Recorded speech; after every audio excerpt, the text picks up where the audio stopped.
अस्सलाम students, welcome to world of education. और आज आपको वर्ल्ड ऑफ एजुकेशन की इस वीडियो के अंदर MTH101 का जो क्विज़ 3 है, लास्ट क्विज़ है, मे बी इसको सॉल्व करेंगे।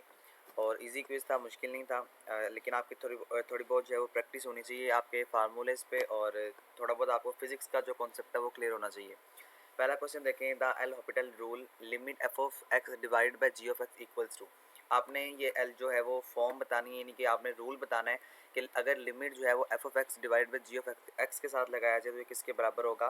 तो ये बेसिकली लिमिट एफ ऑफ, ये इसका मतलब है कि F dash of X divide by G dash of X. इसका मतलब डेरिवेटिव भी हो सकता है और इसका मतलब जो है वो आप इसको डैश के साथ भी डिनोट कर सकते हैं।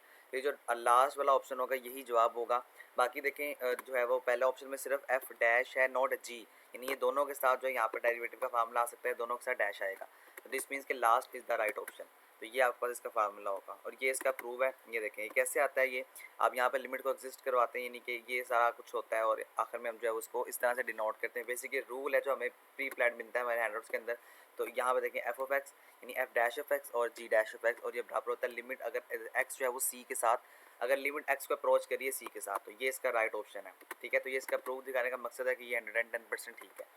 नेक्स्ट देखें, एन ऑब्जेक्ट मूव 6 फीट। एक ऑब्जेक्ट है वो मूव कर रहा है 6 feet along a line with while subjected to a force 500 IBS in its direction of motion, the work done is.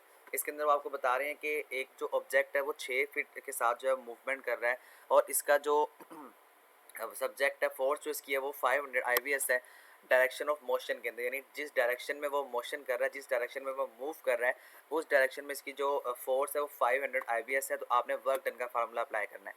Basically work done का फार्मूला होता है W equals to F dot D.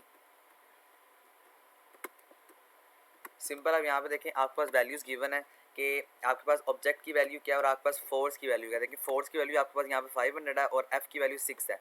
तो 6 को आप multiply कर देंगे simply 500 के साथ, तो आपके पास क्या आंसर आ जाएगा। सिंपल आंसर इसका 3000 फिट आ जाएगा, ठीक है। तो यहाँ पे 3000 इज़ द राइट ऑप्शन है। कैसे आप अप्लाई करना, आपने W equal to F dot D ये फार्मूला लगाएंगे। एफ की वैल्यू क्या है 6 है। अब आपके पास 1 भी हो सकती है, 2 भी हो सकती है, लेकिन अमूमन 6 ही आएगी क्योंकि आपके जो क्वेश्चन होते हैं ये आगे पीछे होते हैं, चेंज नहीं होते हैं। तो ये जो 6 है ना यही आएगा। आगे आप 500 देखें तो 500 आप डी की जगह अप्लाई करें, दोनों को मल्टीप्लाई करें, 3000 आपके पास जो है वो जवाब आ जाएगा। तो यहाँ पर इसका जो जवाब करेक्ट कंसिडर किया जाएगा वो 3000 फिट IBS होगा। ये देखें यही मैंने यहाँ पर जवाब लगाया हुआ है कि 3000 फिट IBS। इसका हमारे पास जो है वो मौजूद है, जो इसका प्रूफ है वो मैं आपको दिखाता हूँ। लेकिन आपको ये क्वेश्चन जो है वो समझ आ गया, ये आपके फाइनल टर्म के वाले से भी बहुत ज़्यादा इंपॉर्टेंट है। तो ये 3000 जो है फिट IBS इसका राइट ऑप्शन है। ये देखें यहाँ पर थोड़ा सा चेंज है, लेकिन ये कॉन्सेप्ट वही है। आपके यहाँ पे वैल्यूज़ जो है वो चेंज करके दी गई हैं कि ऑब्जेक्ट जो है वो मूव कर रहा है 5 फीट से और इसकी जो फोर्स है वो 100 IBS है। तो ये सिंपल आपने इस फार्मूले के अंदर वैल्यू को अप्लाई करना, तो ये 500 आ गया। अब वहाँ पे आपके पास क्या था, वहाँ पे आपके पास 6 था और वहाँ पे आपका जो फोर्स यहाँ पे 100 है, वहाँ पे 500 थी। तो सिंपल आप 500 को 6 के साथ डिवाइड करेंगे तो ये 3000 के बराबर आ जाएगा। तो ये वही कॉन्सेप्ट है जो यहाँ पे अप्लाई होगा, सिर्फ वैल्यूज़ चेंज है। तो मेक श्योर कि आपको समझ आ चुका होगा। नेक्स्ट पे आते हैं, ये भी फाइनल के हवाले से इंपॉर्टेंट है। Pressure is define as, pressure को आप डिफाइन करते हैं फोर्स पर यूनिट एरिया से, ठीक है। Pressure is define as force per unit area, ये प्रेशर की डेफिनेशन है।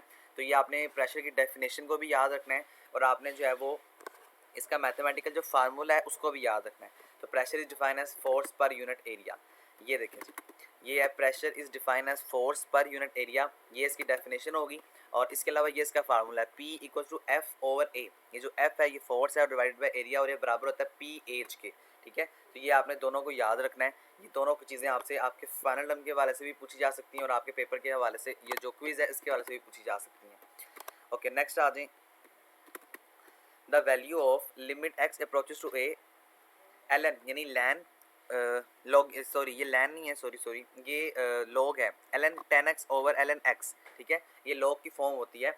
अब यहाँ पे आपने करना है, इसकी वैल्यू आपने बतानी है कि ये किसके बराबर होगा। तो ये 0 के बराबर होगा। बहरहाल ये मुझे कंफर्म नहीं है, लेकिन ये अकॉर्डिंग टू द गूगल जो है वो 0 के बराबर ही होगा। ये मुझे पर्सनली कंफर्म नहीं है। अगर आप लोगों में से किसी को कंफर्म हो तो क्वेश्चन नंबर 5 दे के कमेंट्स में बाकी स्टूडेंट्स के लिए ज़रूर मेंशन कर दें।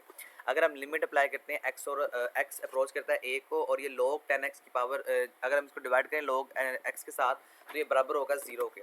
अकॉर्डिंग टू गूगल ये देख लें, ये इसका प्रूफ है कि अगर आप अप्लाई करते हैं, ये देखें 10x को और ये जो है वो लॉग के साथ, तो ये 0/0 फॉर्म है, तो ये 0 के बराबर ही होगा। ठीक है, ये आपके पास इसका जवाब है। गूगल के अकॉर्डिंगली ये देखें ये प्रूव्ड है, इसका जवाब 0 है, लेकिन हैंड नोट्स में मुझे आपके जवाब जो है वो नहीं मिला है। ये इसके सारे रूल्स और रेगुलेशन है किस तरह आता है, ये मैंने आपके लिए हाईलाइट किया हुआ है, तो ये आप लोग इसको देख लीजिएगा। ठीक है जी, नेक्स्ट हम देखते हैं क्वेश्चन नंबर 6। ये भी फाइनल के वाले से, ये जो क्विज़ेस के क्वेश्चन होते हैं ना, ये मेक श्योर ये मस्ट आपके पेपर में आने ही आने होते हैं, तो ये आप लोगों ने अपने फाइनल टर्म के वाले से भी इसको प्रिपेयर करना होता है, स्पेशली मैथ के और सीएस के। A dash function is a function that has continuous derivative up to same desired order over same domain. ऐसा फंक्शन जो कंटिन्यूस डेरिवेटिव जो है वो रखता है और इसकी जो डिजायर्ड ऑर्डर होता है वो सेम उसकी डोमेन की तरह होता है, तो ऐसा कौन सा फंक्शन होता है, तो ये बेसिकली स्मूथ फंक्शन होता है। यानी स्मूथ फंक्शन ऐसा फंक्शन होता है जो कंटिन्यूसली डेरिवेटिव रखता है और क्या होता है, इसकी जो डिजायर्ड ऑर्डर होता है वो उसकी डोमेन की तरह सेम होता है, तो ये smooth is the right option here. ठीक है, ये देखें a smooth function is a function that has continuous derivative up to same desired order over same domain. ये आपका गूगल से आ गया और ये आपके हैंडआउट से मैंने निकाला हुआ है जी। हैंडआउट्स में देखें तो हैंडआउट्स में भी आपको यही बता रहा है कि किसकी कंटिन्यूस डेरिवेशन होगी, तो ये देखो आपको कह रहा है कि आर्क लेंथ है और यहाँ से will be continuous as given interval such as the smooth function, जो कंटिन्यूस डेरिवेटिव रखता है और जिसकी डोमेन सेम होती है वो स्मूथ फंक्शन होता है। ठीक है, आगे आपको नीचे जो है वो प्रॉपर्ली इसके जो है वो एग्जांपल करके भी दिखा रहा है। लेक्चर नंबर 36 का ये आगाज है जिसके अंदर आपको क्वेश्चन दिया गया, this means smooth function is the right option here. मैंने आपको गूगल से भी वेरीफाई करवा दिया और आपको जो है वो उससे भी इससे आपके हैंडआउट से भी वेरीफाई करवा दिया। Next question, question number 8। If N object move a distance, अगर एक ऑब्जेक्ट मूव करता है डिस्टेंस d के ऊपर along a line while a constant force F is acting on it, the work done by the force। अभी simple वो कह रहा है कि अगर एक ऑब्जेक्ट मूव करता है किसी भी डिस्टेंस के साथ तो इस पर क्या वर्क डन होगा जी, या वर्क डन का फार्मूला क्या होगा। डेफिनेटली अभी हम पीछे बात करके आ चुके हैं अमूमन क्वेश्चन नंबर 3 के अंदर कि W equals to F dot D, यानी कि W क्या करेगा, यानी वर्क क्या करेगा, वो F को मल्टीप्लाई करवाएगा D के साथ और जो भी रिक्वायर्ड आंसर आएगा वो वर्क के बराबर होगा, ये वर्क डन के बराबर होगा। तो W equals to F dot D is the right option here. According to your handouts भी इसको देखते हैं, तो ये देखें ये सिंपल वही लाइन है जो मैंने आपको आपके हैंडआउट से आपके क्विज क्वेश्चन से दिखाई है कि if N object move a distance, अगर एक ऑब्जेक्ट मूव करता है किसी भी डिस्टेंस के साथ और along a line with constant force, उसकी कांस्टेंट फोर्स है, तो वहाँ पर कितना वर्क डन अप्लाई होगा, तो वहाँ पर जो वर्क डन अप्लाई होगा वो ये होगा कि W equals to F dot D, यानी W stand for work, F stand for force and D stand for distance, तो ये इसका राइट ऑप्शन है यहाँ पे। ओके, क्वेश्चन नंबर 9 देखें। An arc length of a smooth curve, जो arc length है स्मूथ कर्व पे x equal to G of Y and y equal to a to y equal to b equals to, तो ये किसके बराबर है, arc length जो है वो स्मूथ आपके पास कर्व है, तो ये हमारे पास मुख्तलिफ जो है वो x जो है वो जी ऑफ y के बराबर है और इसके लिए क्या है y जो है वो a के बराबर होगा और यही y b के बराबर होगा। तो इसका जो जवाब होगा वो ये होगा कि l और इंट्रीगल का साइन a और b, यानी इंट्रीगल जो है वो a और b है, उसके बाद 1 plus D Y over D X का स्केयर और dx, तो ये इसका मेन फार्मूला है जी, तो ये इसके बराबर होगा। ठीक है, मेरे ख्याल में मेरे पास इसका प्रूफ नहीं है, मैंने स्क्रीनशॉट लाइन में, हाँ मैं स्क्रीनशॉट इसका लेना भूल गया था, बहरहाल ये कंफर्म है यही इसका जवाब होगा, तो ये आप लोगों ने इसको देख लेना है। Next question, question number 10 last question है हमारा और इसके अंदर देखें if a curve over A and B is revolve around Y axis, अगर हमारे पास जो है वो कर्व ए और बी है और ये रिवॉल्व करती है वाई एक्सिस पे, देन वॉल्यूम जो होगा उसका कैसे हम कैलकुलेट कर सकते हैं, तो इसके वॉल्यूम को कैलकुलेट करने के लिए हम जो फार्मूला अप्लाई करते हैं वो ये वाला होगा कि integral A over B theta X F of X का स्केयर और डी एक्स, तो ये इसका जवाब होगा जी। मैंने बाय मिस्टेक ये जो है वो टाइम खत्म होने वाला था, मैंने इसको पहले वाला लगा दिया, लेकिन ये पहला जवाब नहीं होगा, इसका दूसरा जवाब होगा। इसका मेरे पास आपके लिए एविडेंस मौजूद है, ये देखें यहाँ पे आपको बता रहे हैं कि अगर आपने y की जो है वो निकालनी है, यानी अगर आपके पास y एक्सिस मौजूद है और आपने उसका वॉल्यूम निकालना है, तो उसके लिए हम ये वाला फार्मूला अप्लाई करते हैं, ये आपको हाईलाइट हुआ यहाँ पे नज़र आ रहा है। ठीक है, तो यही इसका जवाब होगा, कंसिडर किया जाएगा। ठीक है जी, ये आपका क्विज था, होपफुली आपको समझ आ चुका होगा। इसके अलावा अगर आपको कोई इसमें रॉन्ग आंसर लगा है, वैसे तो ये 110% ठीक है, मैंने आपको सारे के सारे जो प्रूफ दिखाए हैं, रेफरेंस दिखाए हैं। ठीक है, अगर आपको फिर भी लगता है कि सर ये यहाँ पर ये नहीं, ये होना चाहिए, तो आप बाकी स्टूडेंट्स के लिए कमेंट्स में ज़रूर मेंशन कर दें और साथ में क्वेश्चन नंबर भी प्लीज़ मेंशन कर दें। इंशाल्लाह फाइनल टर्म की तैयारी आपको इसी चैनल पर एज सुन एज पॉसिबल मिलेगी, तो उम्मीद करता हूँ कि आप मेरे चैनल को सब्सक्राइब जरूर करेंगे और इसके अलावा वीडियो अच्छी लगने पर लाइक और दोस्तों के साथ शेयर भी करेंगे जी। थैंक यू सो मच, अल्लाह हाफिज़।